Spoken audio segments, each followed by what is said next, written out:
दोनों बहुत ज़्यादा बेचैन हो चुके थे मिलने के लिए। तब लड़का लेटर में लिखता है कि तुम क्यों ना अपनी मामी के पास रहने के लिए आओ, कहो कि मुझे जाके रहना है 1-2 दिन के लिए, सही तुम आओ तो मैं भी आऊँगा जाऊँगा यहाँ पे, कम से कम हम यहाँ तो बात कर सकते हैं।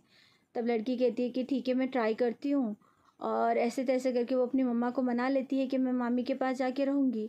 तो वो लाके इन्हें सिटी में छोड़ देते हैं। तो दोनों बहुत ज़्यादा खुश होते हैं, मिलते हैं, एक दूसरे से बात करते हैं उसी घर में। इशारों इशारों में ये लड़का लड़की को अपनी पसंद की चीज़ें ला के देता है खाने के लिए, और लड़की भी बहुत ज़्यादा खुश रहती है। लेकिन कहते हैं ना कि मोहब्बत जब हद से ज़्यादा अच्छी चलती है तो कोई ना कोई विलन बीच में आ ही जाता है। ऐसा ही कुछ हुआ इन दोनों की स्टोरी में भी।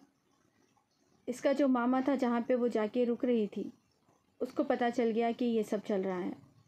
और जैसे उसके मामा को पता चला, उसने 1 सेकंड गवाए बिना अपनी बहन यानी इस लड़की की माँ को सब कुछ बता दिया। कहा कि देखो तुम्हारी बेटी के ये हरकतें हैं, और वो जा के उस लड़के से कर रही है बात, जिसका ना तो कोई घर है ना कोई ठिकाना है, जहाँ बोले वहाँ पड़ा रहता है, मेरे पास पड़ा रहता है, अम्मा बाप को पूछता नहीं है। ऐसे ऐसे करके उस लड़के की बहुत ज़्यादा बुराई की। और इसकी माँ थी थोड़ी सेंसिबल और अपने भाई की हर बात सुनने वाली। उसकी सारी बातों को वो सच मान गई और अपनी बेटी को यहाँ से ले गई। बहुत ज़्यादा डांट लगाई, बहुत ज़्यादा मार खाई लड़की ने, फिर भी वो उससे मोहब्बत करना नहीं छोड़ पाई। और उसकी माँ ने इतने ज़्यादा वास्ते दिए इस लड़की को, कहा कि तुम कहीं नहीं जाओगी, अब मैं तुम्हारे लिए रिश्ता देखूंगी और तुम्हारी शादी करवा दूंगी।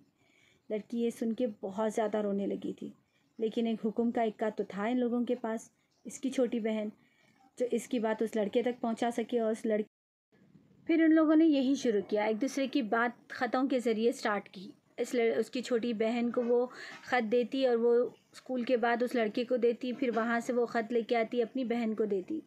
दोनों का ऐसे ही सिलसिला चलते तो रहा, लेकिन लड़की रो रो के ख़त में बताती उसे, अपने आंसू टपका के भेजती ख़त पे कि देखो मैं इतना रोते रोते ये ख़त लिख रही हूँ कि तुम्हें इस ख़त पे मेरे आंसू भी महसूस होंगे। मैं कितनी ज़्यादा बेचैन हूँ तुमसे मिलने के लिए, और मम्मा कह रही थी कि मेरी शादी करवा देंगी कहीं और, मैं तुम्हारे बगैर नहीं रह पाऊँगी अब, क्या तुम चाहते हो कि मेरी शादी कहीं और हो जाए। लड़के का वहाँ से जवाब आता है, कहता है कि नहीं मैं ऐसा कभी होने ही नहीं दूंगा, तुम इतना क्यों सोच रही हो, मैं बात करूँगा, अपनी बहन से बात करूँगा, कहूँगा कि वो उसके शौहर से बात करे, तुम्हारी मम्मा से बात करे, मैं रिश्ता लेके आऊँगा तुम्हारे घर। और ऐसे ही होता है, लड़का उसकी बहन से बात करता है, कहता है कि क्या कहा भाईजान ने मेरे बारे में, कि मैं आवारा हूँ, मेरा कोई ठिकाना नहीं है, मैं पड़ा हुआ रहता हूँ।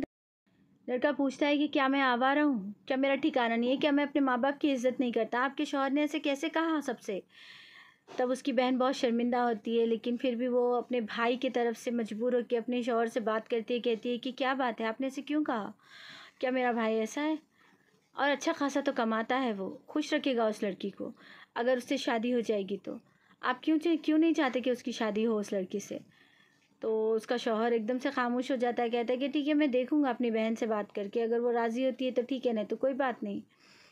लेकिन वो ऐसा कुछ नहीं करता, वो अपनी बहन से कोई बात नहीं करता इस लड़के को लेके, और अपनी बीवी को झूठा दिलासा देता है कि हाँ मैं उससे बात कर चुका हूँ, वो सोच के जवाब देगी, उसने ऐसे बोला है। लेकिन ऐसा कोई हिस्सा ही नहीं होता है, क्योंकि ये बात लड़की से लड़के को कंटिन्यू पता होते रहती है ख़तों के ज़रिए। और लड़का उसकी बहन को बार बार कहता है कि आपके शौहर ने बात नहीं की, बोलो उनसे कहने के लिए।